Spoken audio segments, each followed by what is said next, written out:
पौराणिक हिंदू धर्म के अंतर्गत विभिन्न मत संप्रदायों का वर्णन कीजिए। पौराणिक हिंदू धर्म के अंतर्गत विभिन्न मत संप्रदायों का समृद्ध और विविध इतिहास है। हिंदू धर्म के ये संप्रदाय अलग अलग देवी देवताओं, तात्विक दृष्टिकोणों और धार्मिक पद्धतियों पर आधारित है। प्रमुख संप्रदायों में शैव, वैष्णव, शाक्त और स्मार्त संप्रदाय शामिल है। एक शैव संप्रदाय। शैव संप्रदाय भगवान शिव की उपासना करता है। यह संप्रदाय शिव को परम सत्ता, सृष्टिकर्ता, संहारक और पुनर्सृजनकर्ता के रूप में मानता है। शैव मत के अनुयायी ध्यान, योग और तपस्या को प्रमुख साधना मानते हैं। शैव संप्रदाय की विभिन्न शाखाओं में कश्मीर शैववाद, वीरशैव संप्रदाय, लिंगायत और नाथ संप्रदाय प्रमुख है। कश्मीर शैववाद में तंत्र और दर्शन का विशिष्ट समावेश है, जबकि वीरशैव संप्रदाय दक्षिण भारत में प्रचलित है और शिवलिंग की उपासना पर जोर देता है। 2. वैष्णव संप्रदाय। वैष्णव संप्रदाय में भगवान विष्णु और उनके अवतारों की उपासना की जाती है। विष्णु को जगत का पालनहार माना जाता है और उनके प्रमुख अवतारों में श्रीराम और श्री कृष्ण शामिल है। वैष्णव संप्रदाय की विभिन्न शाखाओं में श्री वैष्णव संप्रदाय, गौड़ीय वैष्णव, मध्व संप्रदाय और वल्लभ संप्रदाय प्रमुख है। श्री वैष्णव संप्रदाय में विष्णु और लक्ष्मी की उपासना की जाती है और इसका प्रचारक रामानुजाचार्य थे। गौड़ीय वैष्णव संप्रदाय की स्थापना चैतन्य महाप्रभु ने की थी, जो श्रीकृष्ण के भक्तिपूर्ण प्रेम पर आधारित है। 3. शाक्त संप्रदाय। शाक्त संप्रदाय देवी माँ की उपासना करता है, जिन्हें शक्ति या आदि शक्ति के रूप में माना जाता है। शाक्त संप्रदाय में देवी दुर्गा, काली, लक्ष्मी और सरस्वती की उपासना की जाती है। यह संप्रदाय तंत्र साधना, यंत्र और मंत्र पर आधारित है। शाक्त साधक प्रायः दुर्गा सप्तशती, देवी महात्म्यम और अन्य शास्त्रों का पाठ करते हैं। शाक्त संप्रदाय के अनुयायी माँ को सृष्टि, पालन और संहार की शक्ति मानते हैं। 4. स्मार्त संप्रदाय। स्मार्त संप्रदाय में पंचदेव पूजा का प्रचलन है, जिसमें शिव, विष्णु, शक्ति, गणेश और सूर्य की उपासना की जाती है। स्मार्त संप्रदाय का मूल विचार है कि सभी देवता एक ही ब्रह्मा के रूप है और वेदों और उपनिषदों का अध्ययन और पालन किया जाता है। इस संप्रदाय की स्थापना आद्य शंकराचार्य ने की थी, जिन्होंने अद्वैत वेदांत का प्रचार किया। स्मार्त संप्रदाय की धार्मिक पद्धतियाँ वेदों पर आधारित है और यह संप्रदाय दक्षिण भारत में प्रमुखता से पाया जाता है। निष्कर्ष। पौराणिक हिंदू धर्म में विभिन्न मत संप्रदाय एक विस्तृत धार्मिक परंपरा का निर्माण करते हैं, जिसमें हर संप्रदाय का अपना विशिष्ट स्थान और महत्व है। प्रत्येक संप्रदाय अपनी अलग अलग पूजा विधियों, दार्शनिक दृष्टिकोणों और आध्यात्मिक पद्धतियों के माध्यम से इस विशाल धर्म का हिस्सा बनता है। हिंदू धर्म की इस विविधता और समृद्धि ने इसे एक जीवंत और सहिष्णु धर्म के रूप में स्थापित किया है, जहां प्रत्येक व्यक्ति को अपनी आस्था और विश्वास के अनुसार साधना करने की स्वतंत्रता प्राप्त है। रूपांतरण से आप क्या समझते हैं? नई सामाजिक संरचना में विभिन्न सामाजिक समूहों और उनके बीच के पारस्परिक संबंधों का मूल्यांकन कीजिए। सामाजिक रूपांतरण का अर्थ उन प्रक्रियाओं, परिवर्तनों और घटनाओं से है जिनके माध्यम से समाज की संरचना, मूल्यों, मान्यताओं और संस्थाओं में बदलाव आता है। यह परिवर्तन सामाजिक, आर्थिक, राजनीतिक और सांस्कृतिक कारकों के प्रभाव से हो सकता है, और यह व्यक्तियों, समुदायों और सामाजिक समूहों के बीच संबंधों में भी परिवर्तन लाता है। सामाजिक रूपांतरण की प्रक्रियाएं ऐतिहासिक घटनाओं, तकनीकी उन्नति, शैक्षिक सुधार, वैश्वीकरण और सामाजिक आंदोलनों से प्रेरित हो सकती है। नई सामाजिक संरचना में विभिन्न सामाजिक समूहों और उनके पारस्परिक संबंधों का मूल्यांकन। 1. आर्थिक वर्ग। आर्थिक वर्ग सामाजिक संरचना में महत्वपूर्ण भूमिका निभाता है। नई सामाजिक संरचना में निम्न, मध्य और उच्च वर्गों के बीच अंतर पहले की अपेक्षा कम हुआ है, परंतु असमानता अब भी विद्यमान है। आर्थिक सुधारों और वैश्वीकरण के कारण मध्यम वर्ग का विस्तार हुआ है, जिससे सामाजिक गतिशीलता में वृद्धि हुई है। आर्थिक समृद्धि ने कई सामाजिक समूहों को सशक्त किया है, लेकिन इससे आय में असमानता भी बढ़ी है।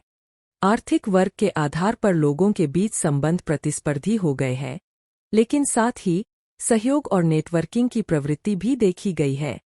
2. जाति। भारतीय संदर्भ में जाति सामाजिक संरचना का एक महत्वपूर्ण तत्व है। नई सामाजिक संरचना में जाति आधारित भेदभाव कम हुआ है, लेकिन यह पूरी तरह समाप्त नहीं हुआ है। शिक्षा, रोजगार और राजनीतिक प्रतिनिधित्व में जाति आधारित सुधारों ने कुछ समूहों को सशक्त किया है। दलित और अन्य पिछड़े वर्गों के सामाजिक और आर्थिक उत्थान ने जातिगत समीकरणों में बदलाव लाया है।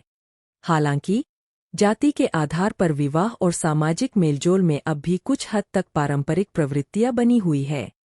3. लिंग समानता के मुद्दे भी नई सामाजिक संरचना का एक महत्वपूर्ण पहलू है। महिलाओं की शिक्षा, रोजगार और राजनीतिक भागीदारी में उल्लेखनीय वृद्धि हुई है, जिससे समाज में महिलाओं की स्थिति में सुधार हुआ है। इसके बावजूद लिंगाधारित असमानता और पितृसत्तात्मक सोच अब भी कुछ हद तक मौजूद है। लिंग समानता के प्रति बढ़ती जागरूकता ने परिवार और समाज में पारंपरिक लिंग भूमिकाओं को चुनौती दी है, जिससे पुरुष और महिला के बीच के संबंधों में बदलाव आया है। 4. धर्म। धार्मिक विविधता और सहिष्णुता भी सामाजिक रूपांतरण का एक महत्वपूर्ण पहलू है। नई सामाजिक संरचना में धार्मिक समुदायों के बीच संवाद और सहयोग बढ़ा है, लेकिन धार्मिक पहचान अब भी कई बार विवाद और संघर्ष का कारण बन सकती है। धर्मनिरपेक्षता के सिद्धांतों के बावजूद धार्मिक समूहों के बीच तनाव बना रहता है, विशेषकर राजनीति और सामाजिक मुद्दों पर। 5. प्रौद्योगिकी और शिक्षा। प्रौद्योगिकी और शिक्षा के क्षेत्र में आए बदलावों ने नई सामाजिक संरचना को गहराई से प्रभावित किया है। डिजिटल युग ने सूचना तक पहुंच को आसान बना दिया है, जिससे ज्ञान और सशक्तिकरण में वृद्धि हुई है। शिक्षा और तकनीकी कौशल के आधार पर नए सामाजिक समूह उभर रहे हैं, जिनके बीच के संबंध सहयोग और प्रतिस्पर्धा दोनों का मिश्रण है। निष्कर्ष। सामाजिक रूपांतरण के परिणामस्वरूप नई सामाजिक संरचना में पारंपरिक मान्यताओं और संबंधों में बदलाव आया है।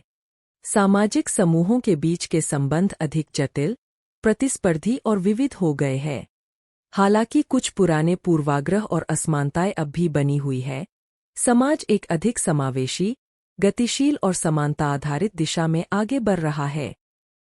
प्रारंभिक मध्ययुगीन भारत में हुए मुस्लिम आक्रमणों और उनके प्रतिरोध पर चर्चा कीजिए। प्रारंभिक मध्ययुगीन भारत में मुस्लिम आक्रमणों की शुरुआत 8वीं शताब्दी में हुई, जब मोहम्मद बिन कासिम ने 712 ईस्वी में सिंध पर आक्रमण किया। यह आक्रमण उमैयद खलीफा के विस्तार का हिस्सा था और इसका प्रमुख उद्देश्य भारत के पश्चिमी क्षेत्रों पर नियंत्रण प्राप्त करना था। सिंध की विजय के बाद यहाँ इस्लामी शासन की स्थापना की गई, लेकिन यह विस्तार दक्षिण और उत्तर भारत में सीमित रहा।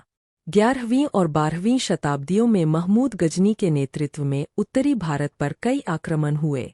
महमूद का उद्देश्य संपत्ति और धन का संग्रह करना था, जिसके लिए उसने सोमनाथ मंदिर सहित कई मंदिरों को लूटा। इसके बाद 12वीं शताब्दी के अंत में मोहम्मद गोरी ने भारत पर आक्रमण किया और तराइन के युद्धों में पृथ्वीराज चौहान को हराकर दिल्ली और उत्तरी भारत के बड़े हिस्से पर अधिकार कर लिया। मोहम्मद गोरी की विजय ने दिल्ली सल्तनत की नींव रखी, जो भारत में इस्लामी शासन का महत्वपूर्ण चरण था। इन आक्रमणों के प्रतिरोध में कई भारतीय शासकों ने वीरता का प्रदर्शन किया। पृथ्वीराज चौहान, राजा भोज और गुहिलोत वंश के शासक प्रमुख प्रतिरोधक थे। हालांकि भारतीय राज्यों की आपसी फूट और कमजोर संगठन ने मुस्लिम आक्रमणकारियों को सफलता हासिल करने में मदद की। भारतीय शासकों का प्रतिरोध अक्सर सामरिक दृष्टिकोण और संगठित नेतृत्व की कमी के कारण कमजोर पड़ा, जिसके परिणामस्वरूप मुस्लिम शासकों ने धीरे धीरे उत्तरी भारत पर अपना नियंत्रण स्थापित कर लिया। गुप्तकालीन अर्थव्यवस्था का विश्लेषण कीजिए। गुप्तकाल 4वीं से 6वीं शताब्दी को भारतीय इतिहास का स्वर्ण युग माना जाता है और इस काल की अर्थव्यवस्था समृद्ध और संगठित थी। गुप्तकालीन अर्थव्यवस्था कृषि, व्यापार, उद्योग और शिल्पकला पर आधारित थी, जिसने उस समय के समाज को आर्थिक स्थिरता और समृद्धि प्रदान की। कृषि गुप्तकालीन अर्थव्यवस्था की रीढ़ थी। समाज का बड़ा हिस्सा कृषक था और कृषि उत्पादन मुख्य रूप से अनाज, गन्ना और कपास पर निर्भर था। सिंचाई प्रणाली विकसित थी, जिसमें नहरों और तालाबों का उपयोग किया जाता था। राज्य ने कृषि के विकास को बढ़ावा देने के लिए भूमि सुधार और सिंचाई परियोजनाओं पर ध्यान दिया। व्यापार भी इस काल में उन्नति पर था। आंतरिक व्यापार में वस्त्र, धातु और मसालों का प्रमुख स्थान था, जबकि बाहरी व्यापार दक्षिण पूर्व एशिया, रोम और मध्य एशिया के साथ फलता फूलता था। समुद्री मार्गों और स्थलीय मार्गों का उपयोग करके भारतीय उत्पाद जैसे कि रेशम, कपास और मसाले विदेशों में निर्यात किए जाते थे। उद्योग और शिल्पकला में भी उल्लेखनीय प्रगति हुई। धातुकला, मूर्तिकला और वस्त्र निर्माण विशेष रूप से उन्नत थे। सोने और चांदी के सिक्कों का व्यापक प्रचलन था, जो आर्थिक स्थिरता का संकेत था। गुप्त काल में राजस्व प्रणाली भी व्यवस्थित थी, जिसमें भूमि कर, व्यापार कर और शिल्प कर शामिल थे। इनसे प्राप्त आय का उपयोग राज्य के प्रशासन, सेना और सांस्कृतिक परियोजनाओं के लिए किया जाता था। कुल मिलाकर गुप्तकालीन अर्थव्यवस्था मजबूत, विविध और उन्नत थी, जिसने सामाजिक, सांस्कृतिक और वैज्ञानिक प्रगति को भी बढ़ावा दिया। साहित्य और वास्तुकला के क्षेत्रों में पल्लवों के योगदान की समीक्षा कीजिए। पल्लव वंश 6वीं से 9वीं शताब्दी ने भारतीय इतिहास में साहित्य और वास्तुकला के क्षेत्रों में महत्वपूर्ण योगदान दिया। इस वंश का शासन दक्षिण भारत के विभिन्न हिस्सों में फैल गया था और इसके कला और सांस्कृतिक योगदान की गहरी छाप आज भी देखी जा सकती है। साहित्य। पल्लवों के शासनकाल में साहित्य का विकास हुआ, हालांकि इस काल की साहित्यिक उपलब्धियां मुख्य रूप से संस्कृत और तमिल भाषा में दर्ज की गई है। पल्लव सम्राटों ने संस्कृत भाषा और साहित्य को प्रोत्साहित किया, जिससे उस समय के ग्रंथ और शास्त्र संपन्न हुए। पल्लवों के दरबार में संस्कृत कवियों और विद्वानों का सम्मान था और उन्होंने धार्मिक और दार्शनिक ग्रंथों की रचना की। तमिल साहित्य में भी पल्लव काल का योगदान महत्वपूर्ण था। इस समय के दौरान काव्य और भक्ति साहित्य का प्रचलन बढ़ा, जिसमें तमिल संत कवियों ने भगवान शिव और विष्णु की स्तुति में कविताएं लिखीं। पल्लवों ने तमिल साहित्यिक और सांस्कृतिक गतिविधियों को प्रोत्साहित किया, जो कि दक्षिण भारतीय साहित्य की समृद्धि का प्रतीक था। वास्तुकला। पल्लव वास्तुकला ने भारतीय वास्तुकला में महत्वपूर्ण योगदान दिया। पल्लव शासकों ने विशेष रूप से रॉक-कट मंदिरों का निर्माण कराया, जिनमें सबसे प्रसिद्ध महाबलीपुरम, मामल्लापुरम के रॉक-कट मंदिर है। इनमें से रथ मंदिर, पेंटिंगों और शिवलिंगों के अद्भुत उदाहरण शामिल हैं। ये मंदिर पत्थरों को काटकर बनाए गए थे और उनके भव्य रूप और धार्मिक चित्रण ने भारतीय वास्तुकला पर स्थायी प्रभाव डाला। पल्लवों ने भी वात्स और विवरणिका जैसी वास्तुकला की शैलियों को विकसित किया, जो बाद में चालुक्यों और चोलों द्वारा अपनाई गईं। इन मंदिरों की स्थापत्य कला में उन्नत तकनीकों का प्रयोग किया गया, जो भारतीय मंदिर वास्तुकला के विकास में एक महत्वपूर्ण चरण था। निष्कर्ष। पल्लवों का साहित्य और वास्तुकला के क्षेत्र में योगदान उनके शासनकाल की सांस्कृतिक समृद्धि का प्रमाण है। साहित्यिक और वास्तुकला की उपलब्धियां न केवल उस समय की कला और संस्कृति को दर्शाती है, बल्कि भारतीय सांस्कृतिक धरोहर में एक महत्वपूर्ण स्थान भी रखती है। चालुक्यों की राज्य व्यवस्था। चालुक्यों की राज्य व्यवस्था में राजा सर्वोच्च शक्ति के रूप में स्थापित था, जो मंत्रियों की एक परिषद द्वारा सहायता प्राप्त करता था। साम्राज्य को प्रांतों, विषय में विभाजित किया गया था, जिन्हें शाही अधिकारियों द्वारा प्रशासित किया जाता था। स्थानीय प्रशासन का कार्य गांव सभाओं द्वारा किया जाता था। चालुक्य काल में सैन्य अभियानों, सांस्कृतिक संरक्षण और वास्तुकला में महत्वपूर्ण योगदान रहा, जैसे बादामी की गुफाएं और ऐहोल और पट्टदकल के मंदिर।